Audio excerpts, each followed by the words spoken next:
Ils étaient venus l'entendre et se faire guérir de leur maladie. Ceux qui étaient tourmentés par des esprits impurs retrouvaient la santé. Et toute la foule cherchait à le toucher, parce qu'une force sortait de lui et les guérissait tous.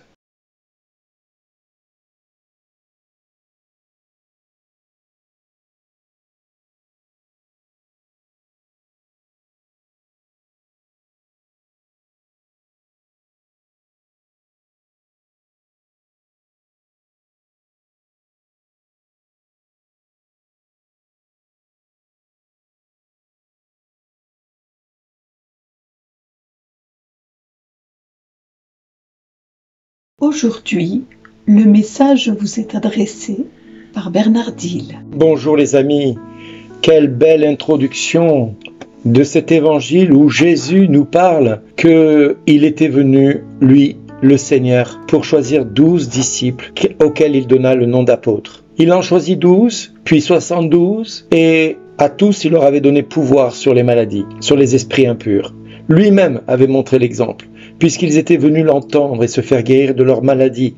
Et ceux qui étaient tourmentés par des esprits impurs, ils retrouvaient tous la santé. Quel beau texte, vous en conviendrez tout comme moi, que Dieu est en train de nous donner aujourd'hui pour nous faire entendre que Jésus n'est pas venu nous donner une théologie, un enseignement dogmatique, un enseignement ecclésiastique.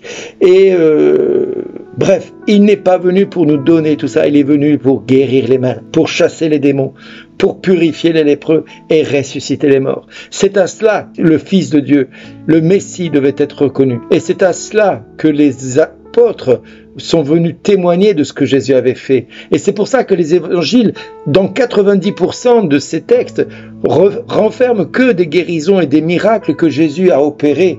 Alors ceux qui prétendent que les guérisons n'existent pas, ceux qui prétendent que le diable n'existe pas, pourquoi Jésus s'est-il employé à faire cela 90% de son temps? Pourquoi le maître s'est-il senti obligé de faire cela ou ceci? Non, mes amis, aujourd'hui nous devons nous rendre à l'évidence. Il y a dans le monde que nous avons aujourd'hui des hommes qui prétendent connaître Dieu et servir Dieu, mais en fin de compte, ils servent plus un intérêt personnel, voire une place, un positionnement dans la société, voire peut-être même une autorité qu'ils représentent au sein même du monde et de la société.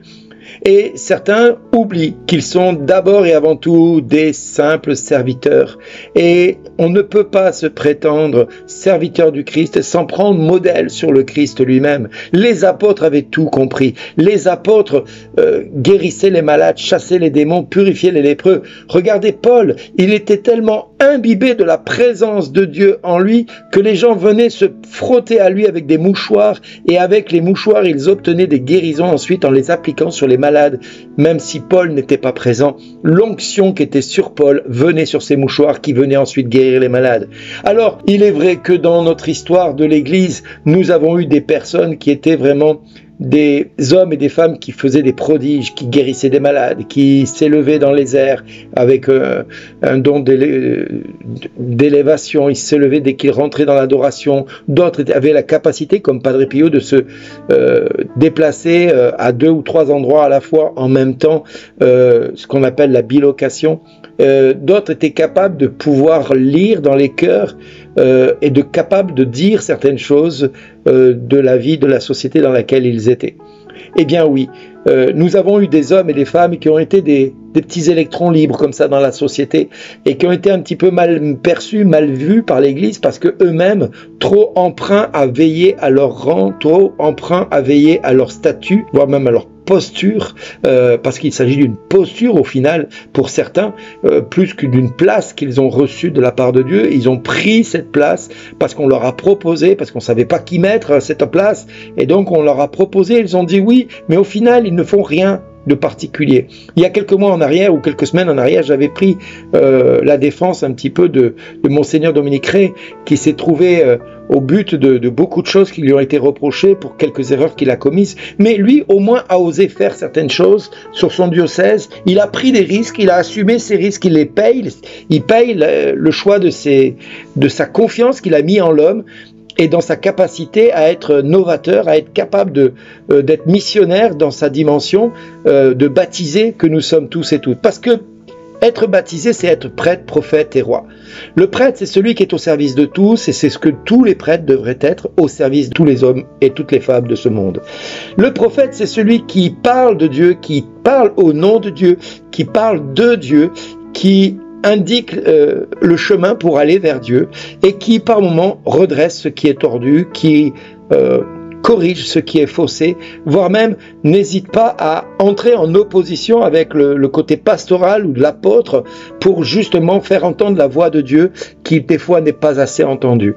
Et le prophète est quelqu'un qui va bien souvent choquer les mentalités pour justement appeler à la conversion et à la repentance. Et puis ensuite, il y a le roi qui est responsable du peuple, responsable de tout ce qui l'entoure, et donc responsable de ce que l'Église va devenir, et d'être responsable de devenir des croyants. Alors oui, Paul, aux Éphésiens, dit « Vous êtes membres de la famille de Dieu, car vous avez été intégrés dans la construction qui a pour fondation les apôtres et les prophètes, et la pierre angulaire, c'est le Christ Jésus lui-même. » Alors oui, si les apôtres et les prophètes sont les fondations sur lesquelles repose l'Église, où sont passés les prophètes de notre temps?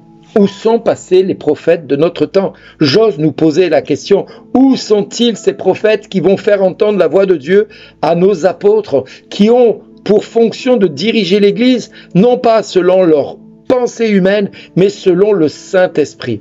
Et beaucoup, malheureusement, ont oublié qu'ils étaient d'abord et avant tout au service du Saint-Esprit, et que c'est le Saint-Esprit qui doit leur guider et les dicter spirituels et avancée spirituelle au sein même de l'Église. Beaucoup trop de serviteurs de Dieu se sont pris pour Dieu eux-mêmes, lui-même, et quelque part ils font le travail inverse de ce qu'ils devraient. Alors nous devons prier pour notre Église, nous devons prier pour nos hommes de Dieu, nous devons prier pour qu'il y ait des prophètes qui se lèvent dans l'Église, des prophètes comme Carlo Acuti, qui n'a pas hésité à dire que l'Eucharistie était l'autoroute du ciel. Eh bien oui, il faut entendre des choses comme ça qui vont nous remettre en question et qui vont nous pousser en avant, et pour entendre que dans l'Eucharistie, nous avons l'essence même de notre foi, de notre stabilité spirituelle, de notre équilibre spirituel en Christ. Et c'est là où nous allons trouver tout ce dont nous avons besoin pour lutter contre l'adversité de notre monde qui va vers un paganisme, vers une prostitution de l'humanité, à une idéologie laïque et diabolique que notre société est en train d'entrer. Alors aujourd'hui, frères et sœurs, prions pour notre Église, pour qu'elle se lève, et que se lève au sein même de cette Église des prophètes, de saints prophètes, qui soient en obéissance avec le Saint-Esprit, plus qu'avec l'institution elle-même. J'ose le dire, parce que parfois l'institution s'oppose à l'œuvre de Dieu. Malheureusement, elle est aussi voulue par Dieu, donc il faut prier pour elle, pour qu'elle devienne docile au Saint-Esprit. Et ça, c'est notre rôle de baptiser, de prier pour la sanctification de notre Église, c'est-à-dire de nous-mêmes, au sein même de cette Église, parce que l'Église, elle est faite d'hommes comme vous et moi, et c'est là où Dieu nous attend, de prier pour notre sanctification individuelle et collective au sein même de l'Église que le Christ a voulu à la suite de Pierre. Merci d'exister.